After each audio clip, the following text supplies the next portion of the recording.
నువ్వు ఎవరైనా వ్యక్తులను వారి యొక్క ముఖ కవలికల్ని బట్టి, వాళ్ళకున్న ఫేషియల్ ఫీచర్స్ ని బట్టి వెక్కిరిస్తున్నావా? దేవుణ్ణి వెక్కిరిస్తున్నావు. గుర్తుపెట్టుకో, అందరినీ దేవుడు తన రూపంలో తన పోలికలో చేశాడంట.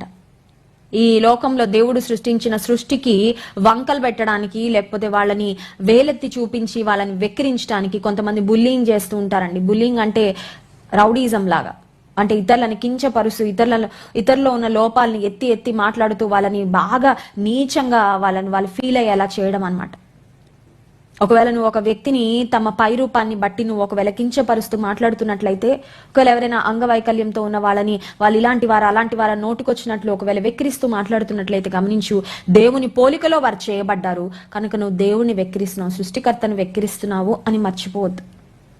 దేవుడు తన పోలికలో మనిషిని చేశాడు. అందుకే దేవుడు అంటున్నాడు, పావుర స్వరం దేశంలో వినబడుతున్నది. దేవుడు తన స్వరాన్ని పావుర స్వరంతో పోల్చుకున్నాడు. మనల్ని కూడా అంటున్నాడు, నా పావురమా నా పావురమా అనే మాట మనం గమనిస్తున్నాం.